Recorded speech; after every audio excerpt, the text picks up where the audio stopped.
Ici, la voix de l'Amérique. Madame, Monsieur, bonsoir. Bienvenue dans Le Monde aujourd'hui. Voici les titres de cette édition. Risque très élevé de propagation de l'épidémie Ebola en RDC selon l'OMS qui dit se préparer à tous les scénarios. 10 jours après l'attaque de l'église de Fatima qui a fait plus de 30 morts à Bangui, ce 11 mai, jour de commémoration en RCA, témoignage dans les rues de la capitale centrafricaine. Et puis, dans ce journal, nous vous embarquerons à bord du porte-avions Harry S. Truman, image exceptionnelle de ces chasseurs qui percent le ciel.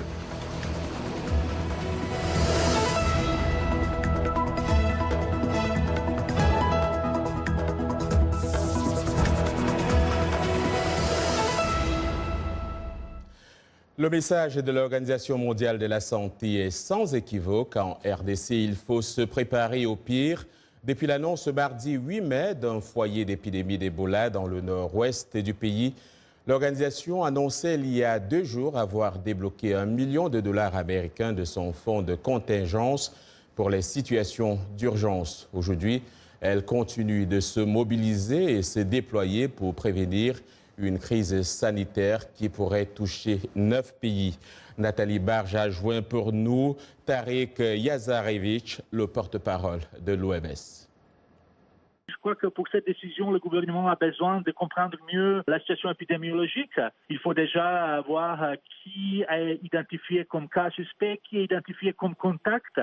Parce que si on fait une vaccination par la méthode de l'anneau, donc vacciner les contacts des contacts, donc il faudrait avoir des listes précises des gens à vacciner avant. Vous vous rappelez que l'année dernière, il y avait une épidémie d'Ebola en République démocratique du Congo, dans une autre localité, c'était à Likati. Le gouvernement a donné son feu vert et les préparations avaient bien commencé pour utiliser les vaccins, mais finalement, il n'a pas été utilisé tout simplement parce qu'il n'y avait plus besoin. On a réussi à arrêter la propagation du virus par les méthodes traditionnelles. On ne sait pas comment ça va se passer cette fois-ci, donc on se prépare, mais l'essentiel c'est vraiment d'avoir une meilleure compréhension de la situation épidémiologique sur place. En RCA, le voile de la mort plane toujours, encore endeuillé suite aux récents événements tragiques qui ont frappé Bangui, faisant plusieurs morts. Le pays a marqué un moment de silence ce vendredi à l'occasion de la 3e journée nationale en mémoire des victimes des conflits militaro-politiques. Pascal Gabriela est notre correspondante sur place. La commémoration de ce 11 mai intervient 10 jours après l'attaque de l'église de Fatima qui a fait plus de 30 morts et de nombreux blessés. Peu de personnes ont fait le déplacement à cause de la situation sécuritaire qui est encore tendue. Dans les rues de Bangui, les avis sont plutôt mitigés. On vit dans des situations critiques, oui. Mais pour que cette journée soit vraiment réussie, il faut qu'il y ait au moins une stabilité dans le pays et que tout le monde puisse reconnaître. Pour que cette journée soit reconnue et soit vraiment réussie, si le pays se trouve dans une situation de paix, je suis sûr que toute la population allait vraiment vivre ça en communion. Je doute que la population est consciente de ces dates. Pour la simple raison que vous savez, c'est quand même un problème très grave. Un problème très grave. Les victimes qui sont aujourd'hui meurtries, les familles sont déchirées. On est encore en train d'enregistrer des victimes. Et parallèlement, on parle de la célébration des journées en mémoire des victimes. C'est tellement, ça fait une cacophonie totale. La République centrafricaine connaît depuis plusieurs mois un regain de violence. L'une des conséquences est une augmentation des déplacés internes ainsi que des réfugiés. Cette situation qui menace le processus de paix ne permet pas à la population de prendre conscience des questions relatives aux commémorations. Pascal Gabriela Serra pour VOA Afrique, Bangui. Au Congo-Brazza, c'est un bilan sévère que dressent les évêques catholiques de la situation du pays, dette publique, corruption, conflits civils entre autres. Toutes ces difficultés, estiment les dignitaires religieux, viennent du changement contesté de constitution par référendum en octobre 2015 et qui a permis la réélection tout aussi contestée du président Denis Sassou Nguesso en mars 2016. Sans faire allusion au général et opposant congolais Jean-Marie Michel Mokoko, 71 ans, qui a été condamné ce vendredi à 20 ans de détention criminelle pour atteinte à la sûreté intérieure de l'État à l'issue d'un procès qu'il a qualifié de règlement de compte politique. Les évêques congolais soulignent le besoin d'une justice équitable et indépendante et demandent la libération des prisonniers politiques. Pour un éclairage, nous accueillons maintenant le journaliste et consultant en relations internationales, Abdelaziz Moundé. Monsieur Moundé, bonsoir. Bonsoir. Je le disais à l'instant et on l'a appris ce soir, le général Mokoko a été condamné à 20 ans de prison. Votre réaction? Une réaction à la fois de dépit et aussi d'un vrai désarroi pour le peuple congolais. Dépit parce que le général Mokoko représentait un espoir, il a été un challenger important de Denis Sassou Nguesso. Et vraisemblablement, c'est un règlement de compte politique puisque tous les éléments qui ont été versés à charge au procès n'ont pas pu être établis suffisamment. Et donc la condamnation était inéluctable de ce point de vue. Et je pense que les Congolais sont effectivement en droit, les évêques l'ont rappelé tout à l'heure, de réclamer une justice plus impartiale, une justice qui corresponde à l'aspiration démocratique que les Africains, de manière générale, doivent avoir. Parlons à présent de la sortie des évêques. Qu'est-ce qui la justifie selon vous? Je pense que l'Église s'est toujours impliquée de manière plus ou moins contestable ou tout simplement juste sur le continent africain. Je rappelle que les conférences nationales dans les années 90 ont été menées très souvent, comme au Congo, à l'ex-Zaïre ou encore au Congo-Brazzaville par des archevêques. Et je pense que la réaction des évêques correspond effectivement à l'ère du temps, puisqu'il faut, quand les questions d'humanisme ou quand les questions d'indignité ou quand les questions de justice sociale ou de démocratie sont mises en cause, eh bien, il est du rôle de toutes les composantes sociales, de tous les notables, que ce soit les chefs traditionnels, les forces politiques, et dans le cas des chefs de l'Église, de réagir de manière aussi vigoureuse ou tout simplement juste. Alors, le cas du Congo, vous l'évoquiez, n'est pas un cas isolé dans bien de pays africains. Aujourd'hui et hier, l'Église continue de prendre position sur des dossiers politiques. Qu'est-ce qui justifie cette tendance-là ces jours-ci? Dans le cas du Congo RDC, effectivement, vous savez que le pays était dans une impasse. Le président Kabila refusant de respecter la lettre de la Constitution. Alors, il a fallu trouver à la fois des médiateurs et également des forces qui pouvaient permettre de débloquer la situation. C'est vrai qu'elle n'est pas encore totalement décantée, mais l'implication de l'Église a tout au moins permis que les forces politiques puissent se parler. Et d'un autre côté, comme je l'ai rappelé tout à l'heure, depuis 1990, l'Église s'est impliquée de manière décisive dans le processus démocratique en RDC, donc l'ex-Zaïre, comme sur l'ensemble du continent. Il faut rappeler également que l'Église a toujours été présente sur le continent, à tort ou à raison, depuis la période coloniale. Certains l'ont accusé d'avoir balisé ou pavé le chemin des colons, puisqu'il y avait souvent une conjonction entre les deux. Et puis également, au plus fort de l'indépendance et les années 90, l'Église, à travers les conférences épiscopales, que ce soit au Cameroun, au Congo, au Tchad ou en RCA, comme le disait l'évoqué tout à l'heure, en RCA, l'Église est toujours impliquée. Donc je pense que c'est tout simplement une implication réaliste concernant les problèmes. Si vous avez des voix et des fidèles qui vivent des situations à la fois atroces et préoccupantes, il est peut-être du devoir de l'Église de s'impliquer et puis de donner son avis.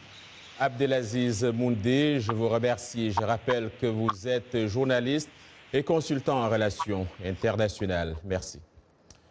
La Côte d'Ivoire compte porter à 600 soldats l'effectif de son contingent militaire au sein de la MINUSMA, la force de l'ONU au Mali. C'est ce qu'a déclaré le ministre ivoirien des Affaires étrangères, Marcel Amon Tano. Information confirmée par le président ivoirien Alassane Ouattara lors d'un point de presse avec son homologue malien, Ibrahim Boubacar Keïta, qui l'accueille en visite officielle pour 2 jours à Abidjan.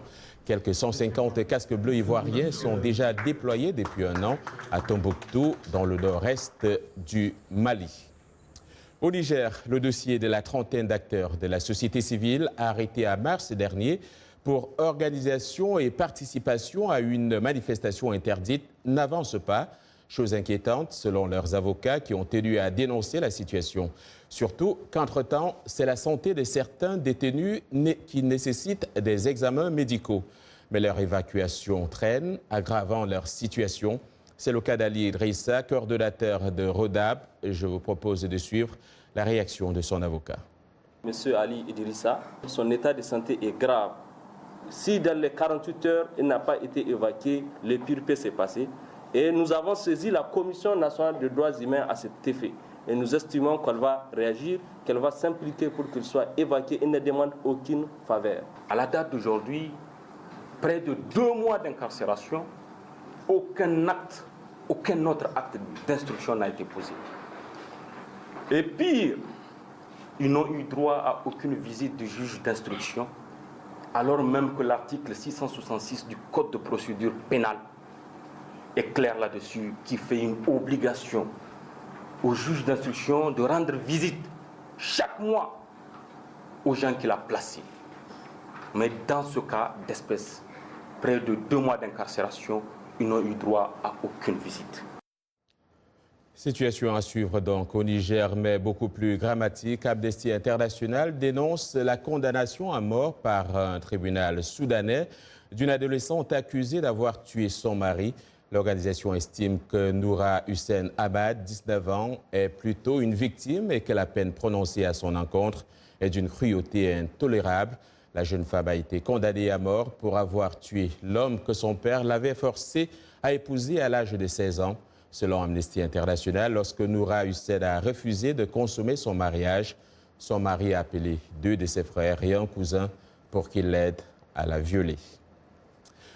Au Kenya, les équipes de secours continuent de chercher ce vendredi d'éventuels survivants à la catastrophe causée par la rupture d'un barrage mercredi soir dans le centre du pays. Catastrophe qui a fait au moins 45 morts et une quarantaine de disparus. La justice a demandé une enquête sur cette tragédie qui s'est produite suite à des pluies diluviennes. La diplomatie continue sa marche entre les États-Unis et les 2 Corées avec la rencontre ce vendredi entre le ministre sud-coréen des Affaires étrangères et le secrétaire d'État américain Mike Pompeo, ici même à Washington. Les 2 hommes devraient discuter du prochain sommet entre leurs dirigeants. On sait maintenant que le sommet historique entre Donald Trump et Kim Jong-un aura lieu le 12 juin à Singapour. L'annonce a été faite hier par le président américain dans un tweet après des semaines de spéculation. Nous allons tous essayer d'en faire un moment très important pour la paix dans le monde, a écrit le président américain. Le ministre iranien des Affaires étrangères, Mohammad Javad Zarif, entame demain samedi une tournée diplomatique délicate pour tenter de sauver l'accord nucléaire abandonné par les États-Unis après les craintes internationales suscitées par une escalade militaire inédite impliquant Israël en Syrie. Hier, dans une poussée de fièvre, Israël a mené des dizaines de raids aériens meurtriers contre des cibles iraniennes en Syrie. L'État hébreu a rendu public les images des raids iraniens et affirme riposter à ce qu'il décrit comme une agression contre le parti du plateau du Golan qu'il occupe. Par une nuit orageuse, quelque part en mer Méditerranée, les bombardiers F-18 Super Hornet du porte-avions USS Truman décollent à toute vitesse. Ils s'envolent en direction de cibles classées top secret. La principale mission du porte-avions Truman est de combattre le groupe État islamique en Syrie en menant des frappes aériennes. Nous envisageons un déploiement de 7 mois, mais nous avons la flexibilité de rentrer au pays dans 1 mois ou d'étendre notre présence ici à 1 an. Notre formation était très exigeante. Je suis prêt pour toutes les missions. Au vu des performances de notre groupe et de cet escadron, je suis confiant. À l'horizon, on peut distinguer un navire de guerre russe stationnaire. La proximité de la flotte américaine est un message implicite à Moscou. Nous sommes ici pour démontrer à nos partenaires et alliés dans la région notre engagement continu. Nous menons des opérations de soutien à l'opération syrienne. Nous avons commencé le 3 mai. Des navires de cette taille sont construits pour assurer la présence américaine sur toutes les mers et rappeler aux ennemis la puissance des États-Unis. Voilà ce tellement qui est parti aussi vite qu'un missile et qui parlait donc de l'USS Harry S. Truman, porte-avions polyvalent américain qui est actuellement déployé à Méditerranée orientale à bord de ces géants à propulsion nucléaire. Merci d'être sur Le Monde aujourd'hui.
Le Monde aujourd'hui en direct de Washington. Voici les titres de cette seconde partie.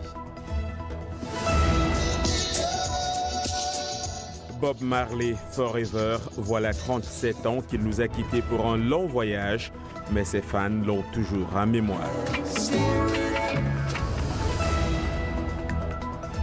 Peut-on prolonger la durée des vies humaines? En tout cas, des chercheurs de Rochester, dans l'État du Minnesota, le croient.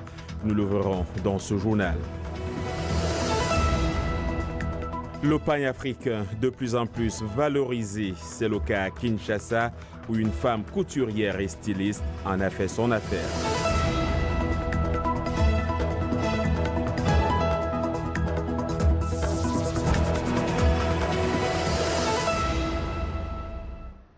C'est vendredi et c'est l'heure d'accueillir Roger Moutou pour Culture Hebdo. Bonsoir Roger. Bonsoir John, heureux d'être avec toi. Merci. On commence par R. Kelly qui a été accusé et conséquence, ses produits sont retirés de Spotify. Oui, John, Spotify, ce service suédois de streaming musical sous la forme d'un logiciel propriétaire et d'un site web, a annoncé jeudi retirer de ses playlists les chansons de l'artiste américain R. Kelly après un appel du mouvement Time's Up à couper les ponts avec le chanteur accusé d'abus sexuels depuis plusieurs années, une première dans le monde de la musique en ligne. Je rappelle aussi, John, ici que si R. Kelly est accusé depuis plusieurs années d'abus sexuels, il n'a jamais été condamné. Le chanteur et producteur de 51 ans, auteur de I Believe I Can Fly, avait été inculpé pour pornographie sur mineurs en 2002, mais finalement acquitté en 2008. Une plainte a par ailleurs été récemment déposée contre lui auprès de la police de Dallas par une femme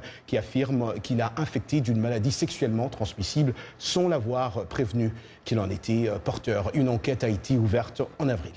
I Believe I Can Fly, lui, s'est envolé pour l'autre monde. C'est Bob Marley et cela fait 37 ans. Et à Abidjan, de nombreux espaces commémorent donc cette mort. Oui, à Abidjan, comme partout ailleurs, les férus du reggae et du rastafarisme commémorent aujourd'hui, vendredi 11 mai, l'anniversaire de la mort de Bob Marley, auteur, compositeur, interprète, chanteur jamaïcain, icône de cette musique, décédé il y a 37 ans. Cette date, John, est le prétexte chaque année pour rendre hommage à ce précurseur de cette musique de revendication. Roberta Nesta Marley, plus connu sous le pseudonyme de Bob Marley, est mort le 11 mai 1981 à Miami, ici aux États-Unis, d'un cancer. Il n'avait que 36 ans. Dans plusieurs capitales considérées comme plaque mondiale du reggae, comme Kingston, Jamaica, Londres en Angleterre et, vous l'avez si bien dit, John, à Abidjan, en Côte d'Ivoire, les sonorités de cette légende continuent d'être adulées et le monde entier commémore cette date à travers des spectacles dans de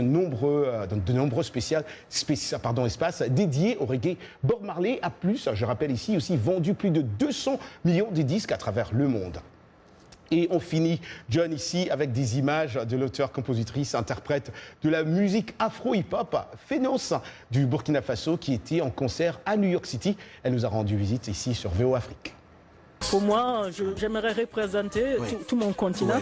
C'est pour cela que je me sens en tant que panafricaine, que partout où que je passe, que je représente cette africaine-là qu'on voit par ses idées, et parfois par sa manière de s'habiller ou parfois par voilà, qu'il y ait un petit rappel toujours quelque part. Si c'est pas le foulard, ça va être le collier. Si ça pas, voilà, qu'il y a toujours une trace de l'Afrique qui passe quelque part.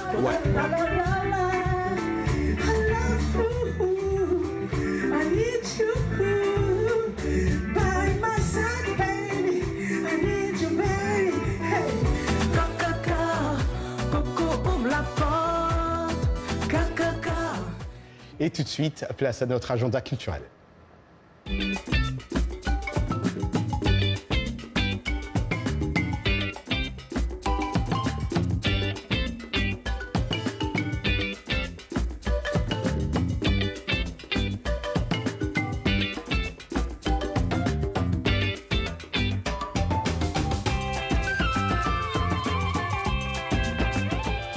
Roger Moutou, merci d'être venu. On vous retrouve vendredi prochain. Bon week-end.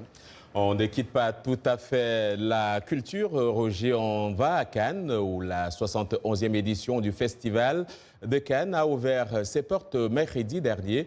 Même si les mouvements MeToo et Time's Up ont encore le boycott du géant du streaming Netflix suite aux règles françaises qui l'empêcherait de diffuser des films pendant 3 ans après leur sortie, sont dans les esprits. Les stars connues et nouvelles sont au rendez-vous. Cette année, 4 films africains y participent. C'est ce que nous dit Herzouba Compaoré. Le festival de cinéma le plus glamour d'Europe a déroulé le tapis rouge aux stars venues de tous les horizons présenter leurs films. Même si des réalisatrices manquent dans la compétition pour la Palme d'Or, c'est avec humour que la présidente du jury, Cate Blanchett, a expliqué qu'il y avait un déséquilibre inhabituel entre les sexes. Il y a une femme à la tête du jury, et puis il y a 4 hommes et 4 femmes. Il se trouve juste que j'ai fait pencher la balance. Désolée. Parmi les autres femmes du jury, la réalisatrice Eva DuVernay, l'actrice Kristen Stewart et la chanteuse burundaise Kadjanine. À côté de BlacKkKlansman de Spike Lee, une histoire d'un policier noir américain qui infiltre le Ku Klux Klan et dans lequel joue le fils de Denzel Washington, on note Yom Din, le film du jeune réalisateur égyptien Abou Bakr Shawki, qui raconte l'histoire d'un copte lépreux et de son apprenti orphelin traversant l'Égypte à la recherche de leur famille. 3 autres films représentent l'Afrique cette année. Rafiki de la Kenyane Wanuri Kahiu retrace l'histoire d'amour entre 2 filles dont les pères sont des rivaux politiques. Le Sud-Africain Etienne Kalos, lui, présente son premier long-métrage, These Choppers, Les Moissonneurs en français. Premier long-métrage également pour la franco-marocaine Meriem Ben Barek avec son film Sophia, l'histoire d'une jeune mère célibataire à la recherche du père de son enfant. Qui de Spike Lee, de l'Iranien oscarisé Asghar Farhadi, du jeune Égyptien Abou Bakr Chaoudi ou encore de Jean-Luc Godard remportera la Palme d'Or. Rendez-vous le 19 mai pour le découvrir. L'explorateur espagnol Ponce de León a cherché en vain la fontaine de Jouvence, cette source d'eau magique capable d'inverser le processus de vieillissement. D'où l'importance des travaux des chercheurs de Rochester dans l'État du Minnesota, ici aux États-Unis, qui travaillent à prolonger la durée de vie humaine et aussi à retarder l'apparition de multiples maladies et invalidités liées à l'âge. Plus de précisions avec Irénée Herman. Les scientifiques de la clinique Mayo de Rochester pensent qu'il est possible de retarder les maladies liées à l'âge en agissant sur les mécanismes fondamentaux du vieillissement. Ils expérimentent leur idée ici sur des souris. On s'est dit pourquoi ne pas attaquer les causes profondes de la vieillesse, fondamentales dans le processus de vieillissement, afin d'essayer de retarder l'apparition de ces troubles et d'augmenter ce que nous appelons la santé dans la durée. Donc, le but est de savoir comment ajouter de la vie aux années, pas nécessairement des années à la vie. C'est au centre Mayo sur le vieillissement que les médicaments sénolytiques ont été découverts, des agents qui éliminent sélectivement les cellules âgées détériorées chez la souris sans endommager les cellules saines. Ces médicaments ont le potentiel de ralentir le vieillissement en tuant les mauvaises cellules qui s'accumulent pendant la vieillesse et qui causent chez l'être humain une variété de problèmes de santé liés à l'âge. Nous constatons que différentes combinaisons de ces médicaments sont efficaces dans différentes situations. Il y a donc beaucoup de travail à faire pour déterminer quelles sont les bonnes combinaisons pour l'être humain. Si les médicaments sénolytiques parviennent à réduire l'impact du vieillissement sur la santé et ont des effets secondaires minimes, alors les scientifiques prévoient de passer progressivement du traitement des conséquences du vieillissement à la prévention totale. Il y a de l'espoir, nous pouvons obtenir des résultats positifs. En attendant, des études supplémentaires sont en cours en vue de déterminer la sécurité et l'efficacité de ces médicaments. Le monde aujourd'hui, c'est aussi les sports. Et fidèle au poste, Yacouba Ouedraogo nous a rejoint. Yacouba, bonsoir. Bonsoir John et bonsoir à tous. Décidément, le sort s'acharne contre la Tunisie. Déjà privés de leur maître à jouer Youssef Msakni, victime d'une rupture des ligaments croisés, les Aigles de Carthage risquent de devoir se passer d'un deuxième joueur important pour le mondial 2018. Blessé hier contre la JS caïrouanaise, l'attaquant de l'Espérance Tunis, Taha Yassine Hennissi, souffrirait d'une déchirure à la cuisse nécessitant plusieurs semaines de repos. À 3 jours de l'annonce de la présélection de Nabil Maloul, le cas du sang or inquiète forcément, même si la fédération tunisienne n'a pas communiqué à ce sujet pour l'instant. En Égypte voisine, Gross ne viendra pas aux Zamalek, réputé pour son instabilité. Le Zamalek ne signera pas Christian Gross sur son banc. Pourtant officialisé le mois dernier, la venue du technicien suisse a finalement capoté. La raison, une mésentente sur les termes du contrat. Du coup, l'intérimaire Khaled Galal a été confirmé pour ses fonctions, dans ses fonctions pour la saison prochaine.